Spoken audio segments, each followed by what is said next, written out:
ઈ આપણે કઈ એનું કન્સર્ન નથી, આપણે એને ક્લેરિફિકેશન કરવાની કઈ જરૂર નથી. બરાબર, આપણે આચા છીએ તો આપણે સામેવાળાને શું કામ કઈ કહેવાની જરૂર? કોઈ પણ વ્યવહારિક વ્યક્તિ આપણી સામે આવે તો કઈ ક્લિયર કરવાની શું જરૂરી? એના મનમાં જો એનો જે નજરિયો છે એ પ્રમાણે તો વિચાર કર્યા કરે આપણા વિશે. આપણે એમ નથી, આમ છે ને એવું બધું. એટલે તમારી આખી શક્તિ એના માટે જ ખર્ચાય કે ઓલાની સામે આપણે ખરાબ ને ઓલા આવશે ત્યારે એને આવી રીતે કહેવાનું. હવે એમાં સમય કેટલો હોય છે? આ ઘરવાળા માટે અપ્લાય થાય કે જસ્ટ બહારવાળા માટે? બધાય. અને આના વચ્ચે ભેદ કરવો પડે ને કે ક્લેરિફિકેશન કરીએ છીએ કે કમ્યુનિકેશન કરીએ છીએ? ના, ક્લેરિફિકેશન ને કોમ્યુનિકેશન એટલે ક્લેરિફિકેશન અહંકારને બચાવવા માટે કહે છે. હા, એટલે એ છે કે બીજા ઊંધું ન સમજી જાય એના માટે આઈડિયલી આપણે વિચારતા હોય કે આ રીતે હું ક્લેરિફાય કરું છું, પણ એકચ્યુઅલી આપણે બંને રાઈટ સમજીએ અથવા શેના માટે હું કઈ વસ્તુ કહું છું કે તમે આમ કરી દો તો ઈ કમ્યુનિકેશન કહેવાય. તો બે વચ્ચે અંતર શું રહ્યો? બીકોઝ હવે બંને એકદમ સિમિલર લાગે છે, ક્લેરિફિકેશન અને બહુ સરસ. ઘરવાળા માટે આ વસ્તુ ના, ક્લેરિફિકેશન ને બે લાગે છે કોમ્યુનિકેશન હરખા જેવું. આમ ક્લેરિફિકેશન અને કોમ્યુનિકેશન લાગે છે હરખા જેવું. ક્લેરિફિકેશન છે એ અહંકારનો બચાવ છે, ઓલું છે એ કોમ્યુનિકેશન છે. કોન્ફ્લિક્ટ ન થાય એના માટે આપણે આ બે વસ્તુ કરતા હોય ને. કોન્ફ્લિક્ટ અવોઇડ કરવા માટે હું ક્લેરિફાય કરી દઉં છું કે હું આના લીધે ના કર્યો, એટલે કાલે જઈને તમે મને જો અરે આ કેમ કર્યો, આ કઈ થઈ જશે. પણ આ જે વસ્તુ મેં તમને કીધી એ કોમ્યુનિકેશન કરતા અહંકારનો પાર્ટ વધારે છે. એને કોમ્યુનિકેશન હારે પડી નથી, એને હું બરાબર છું એની હારે પડી છે. કોમ્યુનિકેશનની અંદર તો તમે મને મેસેજ કર્યો, મેસેજનો જવાબ મારાથી લઈ ટપાણ, આમ એનું કોમ્યુનિકેશન હું કરું. મારે સત્સંગીઓ આવી ગયા, બીજું કેટલું થઈ ગયું, અને હું તમને એમ ક્લેરિટી કરું કે આ વસ્તુ, એટલે તમારી અંદર ખોટી ગાંઠ ન. આ થયું કોમ્યુનિકેશન. કોમ્યુનિકેશનની અંદર મારી કેર છે કે તમારી જેટલી વેલ્યુ મારે કરવી જોઈએ ને એટલી મારે કરવી, પણ આને લીધે આમ છે. તો એ કોમ્યુનિકેશન કર્યું એની અંદર ઓલાને ઓલો નકર ઓલું બીજું કંઈક ધારે નહીં, એના માટે કર્યું. તો કોમ્યુનિકેશન છે એ સેન્સિટિવ છે, એ પ્રેમમાંથી જન્મતી વસ્તુ છે. પ્રેમ અંદરનું પ્રેમનું તત્વ છે કે એક વ્યક્તિએ મને, માનો કે તમે મને મેસેજ કર્યો અને હું જવાબ ન આપી શક્યો. હવે આમ આપણને બહુ સિમ્પલ વસ્તુ લાગે છે. આ સિમ્પલ વસ્તુ નથી. આના દ્વારા જ દિવાલો જે બનતી હોય છે, આના દ્વારા જ નાના કર્મ દ્વારા જ દિવાલો બને. અને આ દિવાલો ન બને એની કાળજી જેને છે એ કોમ્યુનિકેશન કરે. એટલે જ્યાં પ્રેમ છે ત્યાં કોમ્યુનિકેશન, એટલે ત્યાં એવી રીતે કોમ્યુનિકેશન હું સાચો છું એના માટે નહીં, પણ એને દુઃખ ન લાગે, એને કોઈ પ્રોબ્લેમ ન થાય, અને ખોટું અંતર વધે નહીં, મિસઅન્ડરસ્ટેન્ડિંગ વધે નહીં. તો ઈ એનો રેફરન્સ છે. કમ્યુનિકેશન છે એમાં જરા હાયરનો તત્વ છે, સેન્સિટિવિટી ને બધું છે. એટલે નોર્મલ માણસો જે કરે છે એ ક્લેરિફિકેશન જ કરે છે, કમ્યુનિકેશન નથી. એટલે સગવડતા અથવા તો સગવડતા, ક્લેરિફિકેશન અથવા સગવડતા. જો તમે કોઈના ઘરમાં ગયા તો કે ભાઈ અમારે ઘરની અંદર 12:30 કે 1:45 જમવાનું પતાવી લઈશે, એટલે પછી ઓલી વ્યક્તિઓ કામવાળા આવે તો એ ઉટકાઈ જાય, એટલે અમે આમ કરીશ. તો એ આપણી સગવડતા થઈ. એટલે વ્યવહાર માટે સારી વસ્તુ છે. વ્યવહાર માટે આ કહેવા દ્વારા આપણે આપણી જે વ્યવસ્થા એ છે તૂટતી નથી, પણ એની અંદર કેર મારી છે. એટલે હમણાંથી આ નોંધ કરવાની જરાક જરૂર છે કે આપણે ક્યારે કઈ કહીએ છીએ તો એમાં કેટલું આપણું સગવડતાનું કેન્દ્ર છે અને કેટલું સેન્સિટિવિટી, એટલે પ્રેમમાંથી જન્મતી વસ્તુ છે. કરન્ટલી અશક્ય છે. કરન્ટલી સેલ્ફ સેન્ટર છે ત્યાં સુધી પ્રેમ નહીં. કોમ્યુનિકેશન છે એ આપણે એની જગ્યાએ પહોંચી જાય છે. મારો વ્યવહાર એની જગ્યાએ જઈને કરું છું કે માનો કે મેં તમને મેસેજ કર્યો છે ને તમે મને કલાક 2 કલાક કે 10 કલાક લગી જવાબ નથી આપતા, તો મને શું થાય? મને જે થાય છે એ બધાને થાય છે.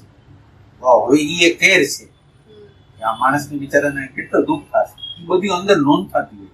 કૃષ્ણમૂર્તિને પ્રશ્ન શું પૂછવામાં આવ્યો? વિચાર કેવી રીતે કરાય એ બધું નહીં, વિચાર શું છે. પછી એમને કીધું હતું કે એક પ્રશ્ન હોય અને આન્સર હોય, અને પ્રશ્ન અને આન્સરની વચ્ચે વિચાર, થિંકિંગની પ્રોસેસ. એટલે હવે આ થિંકિંગને શાંત કરવું હોય તો કેવી રીતે કરવું? ના, વિચાર શું છે? થિંકિંગ શું વોટ ઇઝ થિંકિંગ? એટલે વિચારવું શું છે? વિચાર નહીં, વિચાર તો થોટ થઈ ગયો ને, બરાબર. એટલે વિચારવું શું છે? થિંકિંગ શું છે? થિંકિંગ શું છે તમારે કહેવાનું છે. થિંકિંગ વિચારણા શું છે? વિચારવું શું છે? એટલે માઇન્ડ કન્ટિન્યુઅસ આમ પાસ્ટના બનાવો બનેલા હોય એ વિચાર આવતા જ રહે. કાં પછી ભવિષ્યમાં કંઈક કરવાનું હોય, કામ કંઈ પ્લાનિંગ, તો એ મનમાં વિચાર આવતા રહે. એટલે એ કન્ટિન્યુઅસ એ વિચાર ચાલુ ને ચાલુ જ રહેતા હોય છે. એટલે કૃષ્ણમૂર્તિનું કેવું એવું છે કે તમને હું એમ કહું કે મિશ્રાજીને તમે જાણો છો? નહીં. મિશ્રાજી જે દિલ્હીમાં રહે છે, મિશ્રાજીને નથી જાણતા? અચ્છા, તો દમાલુ કેવી રીતે બનાવવું? હા, એ ખ્યાલ છે. બટેટાથી બને છે. અચ્છા, એટલે બરાબર. સમાધિ અને નિર્વિકલ્પતા વચ્ચેનો ફરક શું છે? સમાધિ અને નિર્વિકલ્પતા વચ્ચેનો ફરક. એટલે આ સવાલ મારે પૂછવાનો હતો તમને. મેં સત્સંગમાં સાંભળેલું પણ સમજમાં નહોતું આવ્યું. ના, એટલે અત્યારે હું તમને પ્રશ્ન પૂછું છું, ખાલી તમે એના તરફ ગૌર કરો થોડાક, આમ એની સામે જો કે સમાધિ અને નિર્વિકલ્પતા શું છે. સમાધિ એટલે આપણે આમ ધ્યાનમાં બેઠા હોય તો આપણે આમ વિચાર ઓલા થઈ જાય, એકદમ આમ એક ધ્યાન લાગી જાય, વિચાર એકદમ ડાઉન થઈ જાય. સમજો હોય જ નહીં વિચાર હોય નહીં તો એ સમાધિ. નિર્વિકલ્પ નથી ખબર. આ નથી ખબર ને, એ શું છે? માઇન્ડને જે શાંત કરવાની રીત છે. તમે જે સમાધિનો જવાબ દીધો ને એ ખોટો દીધો, ઇન્ફોર્મેશન માંથી દીધો. તમે એમ ન બોલીએ કે હું જાણતી નથી, અને જાણતી નથી એમ તમે કહો તો માઇન્ડ શાંત થઈ જાય. હવે એને ગોતવાનું નથી, ખબર પડી ગઈ કે હું કઈ જાણતો નથી. તો આ નથી જાણતું એ માઇન્ડને શાંત કરવાની પ્રોસેસ છે. એટલે વિચાર અને જવાબની વચ્ચે, જવાબ અને વિચાર વચ્ચે સ્પેસ છે, અને એ સ્પેસની અંદર ખબર નથી નો અહેસાસ છે ને, એ વસ્તુ છે. એ આપણે ક્વાઇટનેસ જે પેદા કરવાની વસ્તુ છે ને, નથી ખબર એમાં છે. એટલે માણસ જાતને કેવું છે કે આપણે કોઈને આત્મા, પરમાત્મા બધાની વાત આપણે કરતા હોય, આપણે એવું સ્વીકારવા તૈયાર નથી કે મને આત્માની ખબર નથી, પરમાત્માની ખબર નથી, મને વર્તમાનની ખબર નથી, મને કોન્શિયસનેસની ખબર નથી. આપણે દરેક વિશે આપણા વાતો કરી છે. જે વસ્તુ આપણા નોલેજમાં આવી છે, આપણા જ્ઞાનમાં, સમજમાં જે ઇન્ફોર્મેશન ભરવામાં આવી છે, એટલે આપણે ક્યારેય બોલી શકતા નથી કે હું જાણતો નથી. અને હું જાણતો નથી એ અવસ્થામાંથી જ શાંતિ પ્રગટ થાય છે, અને એ શાંતિમાંથી પ્રજ્ઞાનો જન્મ થાય. પ્રજ્ઞા જે જન્મ એ હું નથી જાણતો એમાંથી પ્રજ્ઞાનો પ્રાગટ્ય થાય. એટલે હું જાણું છું એનો અર્થ એમ છે કે તમે તમારા અનુભવ, સંસ્કાર ને સ્મૃતિ, એક અનુભવ તમને છે, અનુભવ, એનું નોલેજ અને એની સ્મૃતિ. એટલે આ ત્રણ પ્રકાર, અનુભવ, નોલેજ અને સ્મૃતિ છે. એ સ્મૃતિને આપણે જે જાણી છીએ એ બહારની પેરીફરી. એટલે માનો કે અનુભવ થાય, સંસ્કાર, અનુભવ, નોલેજ અને સ્મૃતિ.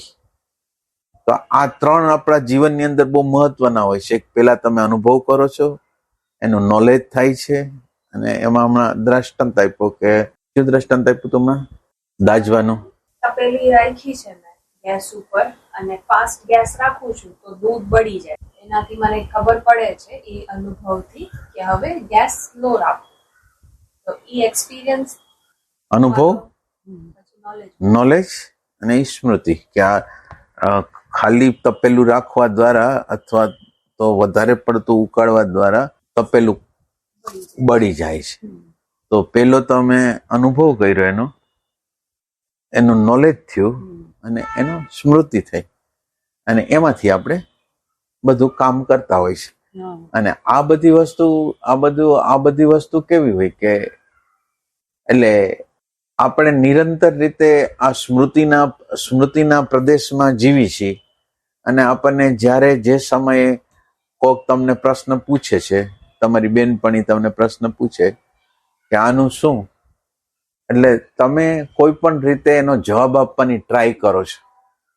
તમને એકચ્યુઅલ ખબર નથી, તમે સાંભળેલું છે, માનેલું છે, પણ એ માનેલું છે એમાંથી તમે ગોતીને પણ તમે એમ નથી કહી શકતા કે હું જાણતી નથી. અને આ જાણતી નથી એ શબ્દ છે એ આપણા ઈગોને બહુ હર્ટ કરે હોય છે. આપણને કોઈ પ્રશ્ન પૂછે અને આપણને જવાબ ન આવડે તો શું થાય? એટલે જ્ઞાતમાં ન હોય એ આપણને ભય પેદા કરે છે. એટલે હવે જે વિચારની પ્રોસેસમાં શું થયું? વિચારની પ્રોસેસ કઈ થઈ? આ 3 થઈ ને. એટલે થોટા છે આ પ્રોસેસ છે. આ વિચાર એટલે વચ્ચે દાખલા તરીકે એટલે હાવ સિમ્પલ વસ્તુ છે કે કંઈક આપણે અત્યારે દવાની વસ્તુ કરી કે દવાની અંદર એને ઓલાને કીધું કે આ દવા અમારે જોઈશે, એટલે કે આ દવા મારી આગળ નથી. એટલે નથી કીધા પછી આપણી થિંકિંગ પ્રોસેસ ચાલુ થઈ ગઈ કે આના બદલામાં આપણે કઈ દવા લેવી. એટલે આપણે થિંકિંગ પ્રોસેસ દ્વારા એટલે એને આપણને જવાબ દીધો, વચ્ચે ઇન બિટવીનમાં આપણે વિચાર કર્યો, વચ્ચે જવાબ ન દીધો, બિટવીન વિચાર કર્યો કે આના બદલામાં એની કોઈ ઓલ્ટરનેટ દવા હોય તો આપણે જોઈશે. ઓલ્ટરનેટ દવા હોય તો જોઈશે. તો ઓલ્ટરનેટ દવા જોઈશે એ આપણે શું કર્યું? વચ્ચે પ્રશ્ન અને વચ્ચેની એક અવસ્થા હતી, એમાંથી આપણે સર્ચિંગ કરતા શોધ કરતા એક કન્ક્લુઝન ઉપર આવ્યા કે હાલો મને પૂછી લઈ. અને બીજી દવા આવી અને એને એમ કીધું કે નથી. એટલે પાછું બીજાએ કીધું કે નથી, તો આપણે થિંકિંગ પ્રોસેસ ચાલુ થઈ ગઈ. તો હવે આપણે શું કરવું? નથી લેવી કે લેવી છે? તો લેવી છે તો થર્ડ છે એ થર્ડ આવી અને આપણે એને પાછું પ્રોસેસ કરી કે એને પૂછ્યું. એટલે એક પ્રોસેસની અંદર પેલા પ્રશ્ન પૂછે છે, વચ્ચે ઇન્ટરવલ છે, અને એ ઇન્ટરવલની અંદર જે પ્રોસેસ થાય છે એ થિંકિંગ પ્રોસેસ છે.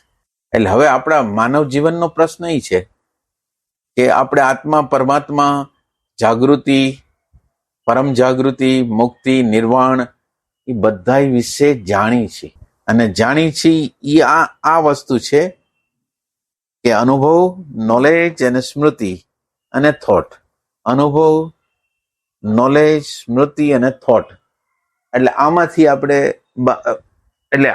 આને અડાય નથી આ વસ્તુ જે કે છે. એટલે એમ કે તમે સેકન્ડ હેન્ડેડ માણસ છો, તમે એને જાણતા નથી, તમે રિયલી જાણતા નથી, બીજા થ્રુ આપણને કહેવામાં આવ્યું છે. અને ઈ સેકન્ડ હેન્ડેડ વસ્તુને આપણે જાણી છીએ એવી વસ્તુ આપણે કરી છે. એટલે આમ આખું થોટનું જે માળખું છે, અને એમ કે થોટનું માળખું મટીરિયલ માળખું છે. પછી આ થોટની અંદર ભગવાનનો વિચાર હોય તો ભલે, આત્માનો વિચાર હોય તો ભલે, એ મેટર છે, ભગવાન નથી. એટલે તમારે જો વિકલ્પ રહિત થવું હોય, ચિત્તને શાંત કરવું હોય, તો નોટ નોવિંગમાં આપણે રહેવું. એ કઈ રીતે? એટલે અત્યારે તમે માનો કે તમને કઈ પણ પ્રસંગ બને છે, તો નોટ નોવિંગ ને બદલે નોવિંગ માંથી તમે કાઢ્યા રાખો. દાખલા તરીકે તે દિવસે આપણે માનો કે પૌવા બરાબર ન થયા, તો પૌવા બરાબર ન થયા તો પૌવા બરાબર નથી થયા, અને એને લીધે તમને કોઈ પ્રકારનું દુઃખ શરૂ થાય છે. તો દુઃખ શરૂ થાય છે, એમાં આ દુઃખ જે પેદા થઈ રહ્યું છે એને તમે જાણતા નથી એવી વાત નથી કરતા, પણ તમે શું કરો છો? આપણે દુઃખ કેવી રીતે પ્રગટ થયું એના વિશે જાણવાનો પ્રયાસ કરતા નથી. પણ જે જ્ઞાતમાં પડેલા ઇમેજો માન્યતાઓ છે એમાંથી આપણે, એટલે એનો અર્થ એમ છે કે આપણે આ વિશે જાણી છીએ એમ માનીને ગતિ કરી છે. આ વિશે આપણે જાણી છીએ એમ માનીને વિચારને ગતિ કરાવે, અને આ વિચારની ગતિ ક્યારેય રૂકાવટ કરે એવી નથી. એટલે આપણે પ્રશ્ન આપણને થાય છે કે આ જે હવા ખરાબ થયા, દાખલા તરીકે હું ઉતાવળ કરું છું, વિનુભાઈ નાસ્તો કરવા બેસી ગયા અને મારે ઝડપથી કરવું છે, તો આ ઝડપથી કરવા દ્વારા મારી અંદર શું થાય છે? તો મારી અંદર શું થાય છે એ મારા માટે મહત્વનું નથી, પણ મારે ઝડપથી કરવું છે એ મહત્વનું છે. આ બધું સેકન્ડ હેન્ડેડ છે. એટલે આ નિરંતર આપણી અંદર હાલેલું છે ને બધાને થયેલું છે એવું આપણને થઈ રહ્યું છે, ને આપણે કોઈ દી ફર્સ્ટ હેન્ડેડ એને પકડેલું જ નથી અને પકડવા માંગતા નથી. પકડવા માંગી તો ત્યાં રૂકાવટ થઈ જાય. આ શું છે? તો આ દુઃખ શું છે? અને આ દુઃખ વિશે હું જાણતી નથી, એ જગ્યાએ તમે આવી જાઓ. આ દુઃખ છે, દુઃખ વિશે જાણતા નથી તો તમે દુઃખ વિશે જાણી શકો, પણ તમે દુઃખ વિશે જાણવા માંગતા નથી. પુરાણા જે અનુભવ, નોલેજ અને સ્મૃતિઓ છે એનું મટીરિયલ લઈને તમે એમાં દુઃખી થવા માંગો છો. એટલે એનો અર્થ એમ છે કે તમે જાણો છો, અને આ જાણો છો ત્યાં વિકલ્પોની સમાપ્તિ નહીં થાય. ચિત્ત છે એ શાંત થવાનું નથી, એમ કહેવા માંગીશ. એટલે દુઃખ જે થાય છે એની હારે તાદાત્મ્ય કરી જાય છે ને એ સવાલ જ દુઃખ શું છે આપણે એમ પ્રશ્ન કેમ કરતા નથી? ના, એમ નહીં, એમને દુઃખ થાય છે એને આપણે માની છીએ કે હું આ દુઃખને જાણું છું. એટલે દુઃખને તમે જાણતા હો, તમે તો સીધું એમ કહો કે તમે શું શબ્દ વાપરો તો કે આ તો હસતા રમતા બનાવી લઉં છું. ના ના,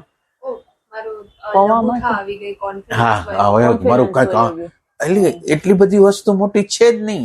તો તમે એને મોટી માનેલી છે, એને ક્વેશ્ચન કેમ કરતા નથી કે આ મોટી માને અને મોટી કેવી રીતે માનેલી છે? એટલે તમે જે મટીરિયલ લેવા માંગો છો ને, એટલે તમારે મહેનત ન પડે, કાંઈ ન પડે, એટલે કાલે દુઃખી થયા હતા એવી રીતે આજે દુઃખી થવા માંગો. કાંઈ ઇન્ક્વાયરી કરવી નહીં, તમસ કયો, પ્રમાદ કયો. કાલે જે રીતે આપણે રિએક્શન કરતા હતા એ રીતે આજે રિએક્શન કર્યા, અને આપણે એમ પૂછતા નથી કે આ શું છે, આ દુઃખ શું છે. તો દુઃખ શું છે એ બાબતમાં તમે જો તમે પ્રશ્ન કરો તો તમે એના મૂળિયા, તો તમારું મન શાંત થઈ જાય કે આપણને આની ખબર નથી કેમ દુઃખ થાય છે. માનો કે આ પ્રસંગ તો હાવ નાનો છે, અને આ પ્રસંગની અંદર આ બિચારાના જીવાત્માને આટલું બધું દુઃખ શું કામ આપવાનું? પ્રશ્ન તો કરતા નથી. એટલે તમે પ્રશ્ન શું કામ નથી કરતા? તમે જાણો છો, તમે આ વસ્તુ વિશે જાણો છો એમ માનો છો, અને માનો છો એટલે ઇન્ક્વાયરી નથી. અને ઇન્ક્વાયરી હોય તો મને ખબર પડે કે હું જાણતો નથી, અને હું જાણતો નથી એવી જગ્યાએ આપણે આવી તો જાણવાની પ્રક્રિયા ચાલુ થઈ જાય, એમ કહેવામાં. એટલે દુઃખ થાય કે કાંઈ આપણે એવું દુઃખ ટાઈપનું કંઈ થાય કે કાંઈ એવું રિએક્શન આવતું હોય, આપણે કાંઈ સમજો કે આમ ફ્રસ્ટ્રેશન કે કાંઈ એવું, તો એ ટાઈમે આપણે એમની ફ્રસ્ટ્રેશન જે આવે છે એ કેવી રીતે આવે છે? ના, એટલે ફ્રસ્ટ્રેશન છે એ કાલની વસ્તુ છે, એ સ્મૃતિની વસ્તુ છે, સંસ્કારની વસ્તુ છે, ઈગોની વસ્તુ છે, અને એ કાલમાંથી જ પ્રગટ થાય છે. હવે જે કાલમાંથી પ્રગટ થાય છે એને કોઈ દી તમે ઇન્ક્વાયરી કરેલી નથી કે આ શું કામ એને છે. ક્યારેય તમે ઇન્ક્વાયરી કરે, ખાલી તમે માનેલું છે કે આમ આ ઈગો ઘવાણો એટલે હું ઘવાઈ ગઈ, મારો આગ્રહ પ્રમાણે ન થયું તો એ થઈ ગયું. તો તમે કાલના વિચાર દ્વારા તમે એમ માનો છો કે આ પ્રશ્નને હું સોલ્વ કરી નાખીશ, અને તમે એવું સ્વીકારતા નથી કે હું આ પ્રશ્નને સોલ્વ કરવાનું જાણતી નથી ને સોલ્વ કરવાની ઈચ્છા કરતી નથી. હું જે કાલનું મટીરિયલ દુઃખી કરવા માટેનું જે મટીરિયલ છે એ મટીરિયલ છે એ અનનોન, એટલે મેં જાણેલું નથી. કાલનું મટીરિયલ, કાલના મટીરિયલે મને કેવી રીતે દુઃખ પેદા કર્યું હતું એ હું જાણતી નથી, અને જાણવાય માંગતી નથી. અને અત્યારે જે પ્રકારે કાલે હું દુઃખી થતી હતી એ રીતે આજ દુઃખી થવા માંગુ છું. એટલે તમે જે મટીરિયલનો જે ઉપયોગ કરો છો એ કાલનું મટીરિયલ છે અને નહીં તપાસેલું મટીરિયલ છે, અને તમે આજ ઇન્ક્વાયરી કરવા માંગતા નથી કે આ દુઃખ આવ્યું કેવી રીતે, આ ઝડપ શેની આવે છે, ઝડપની અંદર તો તમે વિચાર કરો કે ઝડપમાં તો જ્યારે બનતું હોય ત્યારે જ બને. માનો કે તમે કઈક વસ્તુ શાક મૂકી છે, દાળ મૂકી છે, અને જે સમય છે એ પ્રમાણે જ થવાનું. તો એ પ્રમાણે થવાનું છે. તો આ ઉતાવળ છે એ શું છે? અને ઉતાવળ દ્વારા મને અંદર જે ઓલો ઉચાટ થઈ જાય છે એ શું છે? તો હું કોઈ દી કરતા કોઈ દી હું આના વિશે જાણતી નથી અને જાણવા માંગતી નથી. એટલે જૂનું મટીરિયલ, જે બ્રેઇનનું મટીરિયલ, જે કાલનું મટીરિયલ છે એનો ઉપયોગ કરું છું. જે ઉપયોગ કરું છું એની કોઈ દી ઇન્કવાયરી કરેલી નથી. એટલે જીવનની અંદર પ્રશ્ન અકબંધ એમને એમ રહે, એમ કહેવા માંગે. બરાબર છે? એટલે આની અંદર સમજાય છે એમ. આપણે કાલે નહીં તપાસેલી વસ્તુ નથી, અને આપણે એમ માની છીએ કે આપણે એને જાણી છીએ, દુઃખને જાણી છીએ, બધાને જાણી, કોઈ વસ્તુને જાણતા નથી.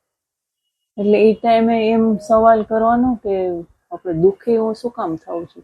ના, દુઃખ શું છે એમ, એટલે દુઃખ શું છે એ પ્રશ્નને રાખું છું. એક અત્યાર પૂરતો નહીં, હંમેશા રાખું છું કે આ દુઃખી કેમ? વારે વારે દુઃખી, વારે વારે નેગેટિવિટી, વારે વારે આ બધું શું છે? એટલે શું છે એટલે આપણે જાણતા નથી, એનો ખુલાસો કરવા માંગતા નથી. આપણે નથી જાણતા એ સ્થિતિમાં આવવા માંગીએ છીએ. તો એ સવાલ અંતરના ઊંડાણમાંથી આવવો જોઈએ ને, સાયકોલોજીકલ અંતરમાંથી આવવો જોઈએ. નકર તો જવાબ એટલે આપણે ગોતવા જ માંગતા નથી જે જવાબ, એને કેવી રીતે જવાબ મળશે? તમારા અંતરતમમાં એને શોધવાની જ ઈચ્છા નથી, તો પછી ક્યાંથી જવાબ મળશે? તો આ પોઈન્ટ ઉપર જસ્ટ એમ ઓબ્ઝર્વેશન કરીએ કે ભલે તાત્કાલિક ન થાય ને પછી થાય કે હા જો ઈ પ્રસંગ મને દુઃખી કરી ગયો, પછી પાછા થોડા દિવસ પછી પાછો કઈ પ્રસંગ મને આવું કરી ગયો. એટલે જસ્ટ ઈ પ્રસંગોને નોટ કરું. પહેલા તો જસ્ટ આઈડેન્ટિફાય કરું કે આવું બને છે, વારે વાર બને છે, વેરાયટીમાં બને છે, ક્યારે આવું ફીલ થાય, ક્યારે બીજું. એનાથી પછી થાય ક્યારે એમ જેન્યુઇન ઇન્ક્વાયરી એટલે ઇન્ક્વાયરી તો અત્યારે ઇન્ક્વાયરી તો એટલે ઊંડાણથી ઇન્ક્વાયરી તો એમાં શું થાય? ના, પછી નહીં થાય. અત્યારે નથી તો પછી નહીં થાય. એટલે આજે આપણે શું કરી શકીએ? આવા પ્રસંગ બને છે, બસ એને નોટ કરીએ કે જો વારે ઘડીએ આ વારે વાર બને છે, હવે બની ગયું. એનાથી એવું નહીં કરી શકીએ આપણે. એવું નહીં. એ ટાઈમે પણ દુઃખ થતું, એવું નહીં કરી શકીએ. એ ટાઈમે જયારે દુઃખ થતું હોય ત્યારે આપણે આમ ખબર પડે, સમજો ત્યારે કે આ દુઃખ થઈ રહ્યું છે અંદર અંદર. એ ટાઈમે આપણે આમ ના, એટલે એના દ્વારા કઈ નહીં થાય. એટલે ઈ તો અલ્ટિમેટ વસ્તુ. એટલે જેમ આપણે કોઈ ફળ વાવ્યું હોય, કેરી વાવી હોય, ધીરે ધીરે એની અંદર પાન આવે, પાનમાંથી પછી ઓલું નીકળે, એમ કરી કેરી થાય, અને કેરી થઈ ગયા પછી આપણે કેરી ખાય. અત્યારે જે બન્યું છે વિચારનું આખું ફોર્મ પકડાઈ ગયું છે, ઝાડ બની ગયું છે, અને એ ઝાડને જોઈ, એના મૂળિયાને જોતા નથી ને. એટલે અત્યારે આપણે જે પ્રશ્ન કરી છે ને એ પ્રેમ વગરની પરિસ્થિતિમાંથી પ્રશ્ન કરી છે, એનો કોઈ જવાબ નથી. આપણી આગળ પ્રેમ નામની વસ્તુ જ નથી, આપણા પ્રતિ પ્રેમ નથી, એમાંથી તો કોઈ જવાબ જ નથી આવવાનો. આદત પડી ગઈ છે, આપણે આને જ લાઈફ માનીએ, આમાં જોઈએ એમ. આ તો આમાં જોઈએ એમ. પ્રેમ ઉત્પન્ન કેવી રીતે થાય? થાય તો થાય, ન થાય તો ન થાય, બસ.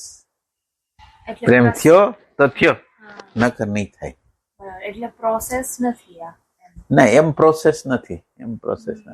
એટલે આપણે જોઈ છીએ, આપણે આમ સ્ટેટમેન્ટ નથી આપતા કે નથી હોતું.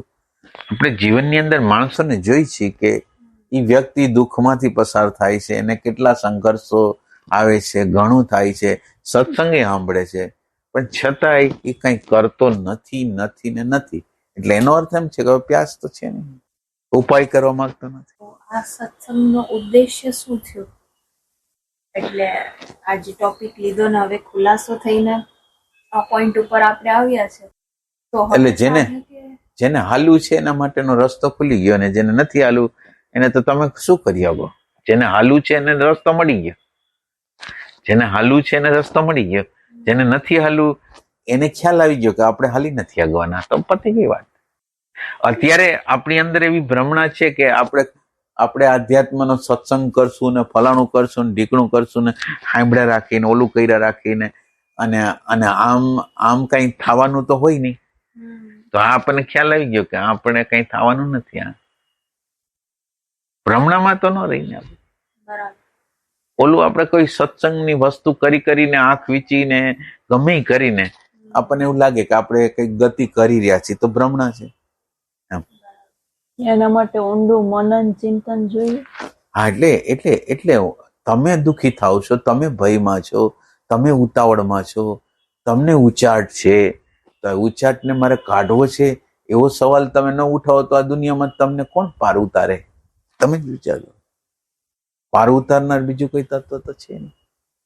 એટલે આપણે મનન ચિંતન ઊંડું કરવા માટે વિચારો સ્ટોપ થવા જોઈએ ને પેલા. એટલે વિચાર ચાલતા ને ચાલતા જ હોય. સમજો મનન ચિંતન કરવા માંગતા હોય આપણે, પણ થોડીક વાર આપણે કરીએ પછી વિચાર પાછા ચાલુ થાય. પણ એ તો આમ તમને તો કહેવામાં તો આવ્યું જ છે કે કેન્દ્ર બનાવો, તમે અડધી કલાકે યાદ કરો, તો તમે કરતા તો નથી. હવે એનો ઉપાય તમે કેવી રીતે ગોતતા હો? તમે જ વિચાર કરે. એટલે આ વાત તો આપણે કરી જ છે કે તમારે કેન્દ્ર બનાવવું જોઈએ. એ વાત તો કહી છે. તો આપણે કેન્દ્ર નથી બનાવતા કારણ કે આપણને પ્રશ્ન નથી. ફર્સ્ટ હેન્ડેડ નોલેજ કોઈ છે આપણી આગળ? એટલે કરન્ટલી આપણી પાસે જે હોય છે એ બધું આપણે માનીને ચાલીએ છીએ કે આપણી પાસે બધું સેકન્ડ હેન્ડ જ મોસ્ટલી હોય છે. સેકન્ડ હેન્ડેડ એટલે બીજા કોઈએ કાંઈ કીધું છે અને મેં માની લીધું છે વિધાઉટ વેરિફિકેશન. ફર્સ્ટ હેન્ડેડ એ છે કે જે મેં પોતે જ અનુભવ્યું છે, એટલે હવે કોઈ બીજાને કાંઈ કહેવાની જરૂર નથી. જેમ હું તમને કહું કે આ બે વસ્તુને મળાવો તો આવા પ્રકારનું રંગ બને, તમે એ જોયું નથી, મેં જે કીધું એ તમે માની લીધું કે A+B=C. પર જે મારો એક્સપિરિયન્સ હોય એ મને કહેવાની કોઈ મને કહે એની વેઇટ કરવાની જરૂર નહીં. મેં ડાયરેક્ટ જ એ મિક્સ કરીને મેં પોતે જોઈ લીધું, હા A+B=C. તો એ ફર્સ્ટ હેન્ડ થયો. તો તમારો પ્રશ્ન છે કે આપણો ફર્સ્ટ હેન્ડ નોલેજ છે કેટલું? ફર્સ્ટ હેન્ડ એક્સપિરિયન્સ કહીએ એટલે મોસ્ટલી કરન્ટલી વ્યવહારના જગતમાં અગર આપણે નાના હોય ને આપણને ભણાવે છે તો શું કામ ભણાવે છે? કે આપણે ઈ નોલેજને અપ્લાય કરીએ આ દુનિયામાં. ક્યાં નોલેજ? સ્કૂલની વાત કરો છો? જેમ સ્કૂલમાં શું કામ દાખલ કરવામાં આવે? કે જે જગત જે નોલેજ થી હાલે છે એ નોલેજ આપણને ખબર હોય. ના, પૈસા માટે જ. આખી વસ્તુ છે એ પૈસો કેમ મેળવવો એના માટે તમારે ભણવાનું છે. તો આમાં તમારી અગર આ ભણવાનું જે તમે કરો છો એ ફર્સ્ટ હેન્ડેડ છે કે સેકન્ડ હેન્ડેડ છે? એટલે એમ કહી શકીએ કોઈ વસ્તુ જસ્ટ થિયરેટિકલ જ્યાર સુધી છે એ સેકન્ડ હેન્ડેડ છે. અગર હું પ્રેક્ટિકલ કરી જોઉં, એક્સપેરિમેન્ટ કરીએ જેમ સાયન્સમાં હોય છે, એનાથી એ વસ્તુ ફર્સ્ટ હેન્ડ થાય. પણ એટલે ફર્સ્ટ હેન્ડેડ તો કોઈ જ્ઞાન છે અત્યારે તો આપણે તપાસી છે એને આપણે વ્યવહારિક વાતની વાત નથી કરતા. સેકન્ડ હેન્ડેડ વાત તો આપણે ઇમેજ, આટલી બધી ઇમેજનું મૂલ્ય છે, આટલા બધા પૈસાનું મૂલ્ય છે, આપણી આગળ મોટું ઘર હોય એનું મૂલ્ય છે, મોટા આપણે સત્તા હોય એનું મૂલ્ય છે. તો આ મૂલ્ય ફર્સ્ટ હેન્ડેડ છે સેકન્ડ હેન્ડેડ છે? સેકન્ડ હેન્ડેડ છે. કોઈએ કીધું છે ને આપણે લઈ લીધું છે. તો પછી દરેક જ્ઞાન આપણી આગળ અત્યારે જે જ્ઞાન છે એ સેકન્ડ હેન્ડેડ છે, કોઈ ફર્સ્ટ હેન્ડેડ તો છે નહીં. એનો અર્થ એમ કે કોઈએ કીધું A+B=C અને હું એ કરીને જોઉં છું તો એ સેકન્ડ હેન્ડ જ ગણાશે? ના, વ્યવહારની વસ્તુ તો એક અલગ છે. વ્યવહારમાં તો તમારે એ કરી બતાવવું પડે, એ વસ્તુને કરી બતાવવી પડે. વ્યવહારની અંદર ન કરો તો એટલે વ્યવહારની વાત નથી કરતા, અંતરની વાત આપણે સાયકોલોજીની વાત કરી છે કે સાયકોલોજીની અંદર એ કોઈ ફર્સ્ટ હેન્ડેડ જ્ઞાન છે આપણી આગળ? પોતાનો ઓબ્ઝર્વેશન માનો કે તમે આ યુટ્યુબમાં વાંચો છો ને એમાં એમ લખ્યું કે આ નહીં નાખવાનું, તોય આપણે કોઈ દી કરતા કોઈ દી ઇન્કવાયરી નથી કરતા શું કામ નહીં નાખવાનું, કેમ નહીં નાખવાનું, કાંઈ નથી. તો આ મોટા ભાગના જે વ્યવહારિક જ્ઞાનો છે ને એની અંદર આપણી ઇન્કવાયરી નથી. ઓલું તો એક છેટું રહ્યું, પણ આની અંદર આપણી ઇન્કવાયરી નથી કે આણે કીધું એટલે સાચું, છાપામાં આવ્યું એટલે સાચું, ઓલા અધ્યાત્મની ઓલી બુકમાં છે એટલે સાચું.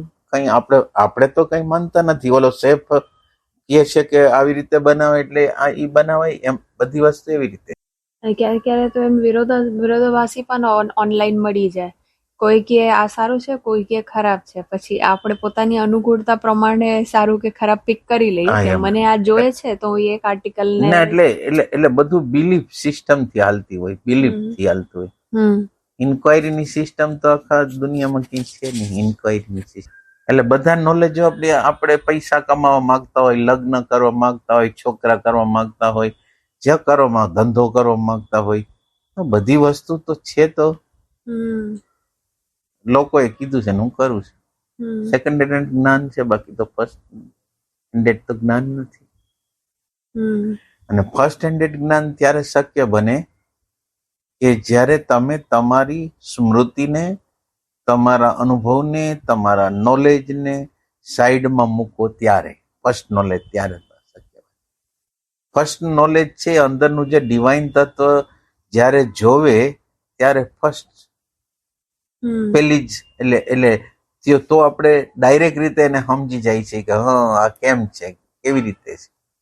એટલે દર્શનની ભૂમિકા વગર, અથવા મને ખબર નથી, દર્શનની ભૂમિકા પેદા થશે, મને ખબર નથી, ત્યાંથી ચાલુ થશે દર્શન. અને આપણે જયારે એમ કહી છીએ કે મને ખબર નથી, એટલે એ એક અવસ્થા, આખી અંદરની અવસ્થા છે. કે દાખલા તરીકે મેં 1 મિનિટ કહી દીધું કે મને ખબર નથી, 2 મિનિટ કહી દીધું ખબર નથી, એવું નહીં. પ્રતિક્ષણે ખબર નથી, એ વસ્તુ મારી અંદર હાલતી હોય તો આ સાચું જ્ઞાન છે એ પ્રગટ થાય. એટલે આવું છે ખરું આપણે હમણાં કરન્ટલી તો ખબર નથી, બોલવામાં જ એવું અંદર સન્નાટો થઈ જાય છે, ભય એવો આવી જાય આપણને, કેવું લાગશે, સામેવાળા શું વિચારશે. એટલે જે જોવું છે એ વિચાર વગર હોય. ફર્સ્ટ હેન્ડ એક્સપિરિયન્સ કહેલાવા ફર્સ્ટ હેન્ડ એક્સપિરિયન્સ કરવા માટે પેલા નથી ખબર એની ખબર પડવી છે. આપણને નથી ખબર એની ખબર જ નથી. બરાબર. ખબરની જ ખબર છે. એટલે નથી ખબર એ જગ્યાએ આવીને ત્યાંથી શરૂ થાય દર્શનની ભૂમિકાનું બેકગ્રાઉન્ડ ચાલુ થાય. તો એટલે આ નથી ખબર ને આપણે ડેલી લાઈફમાં ઇમ્પ્લિમેન્ટ કરવો હોય એમાં તો બહુ બળ લાગે. ઓબ્ઝર્વેશન છે ને, હા, ઓબ્ઝર્વેશન જોઈએ. માનો કે હું મારા પેટમાં અન્ન નાખું છું અને ઈ અન્ન નાખ્યા પછી ઈ અન્ન માંસ, મેદ, મज्जा બધું બને છે, બધી વસ્તુ બને છે, વિચાર બને છે, ભાવ બને છે, બધી વસ્તુ એમાંથી બને છે. તો આ જે અંદર બનાવે છે એમાં આપણે શું જાણી છે? એક ઓલો ખોરાકનો ટુકડો અંદર જાય છે અને એ શું શું બનાવે છે, તો શું જાણી છે આપણે? આ કેવી રીતે બનાવે છે આપણને કઈ ખબર નથી. કેવી રીતે કાર્યશીલ છે એ જ ખબર નથી. એ સેકન્ડ હેન્ડ નોલેજ મળ્યો છે, સાયન્સે કીધું આમ થાય. હા, એટલે સાયન્સની પોતાની લિમિટેશન છે. એને જેટલે હવે ઈ લોકો મન બુદ્ધિને ક્યાં માને છે? ચાલો સાયન્સ કહે છે તો મન બુદ્ધિ વગર તો આપણું કોઈ કાર્ય હોતું નથી, તો એને તો માનતા નથી, તો ઈ તો છે તો ખરું, તો તમે શું કરો એનું? એ ક્યાં વાંચ્યું હતું ને કે અગર સાયન્સે કરન્ટલી કઈ વસ્તુ પ્રૂવ નથી કરી શકતો તો એ સાયન્સનો લિમિટેશન છે કે એને કઈ એવો યંત્ર શોધી નથી કાઢ્યો જેનાથી આ વસ્તુ કઈ માપવાનું શક્ય બને. એટલે એ વસ્તુના એક્ઝિસ્ટન્સ ઉપર સવાલ નથી, એ બસ સાયન્સની લિમિટેશન છે. 50 એની. બરાબર.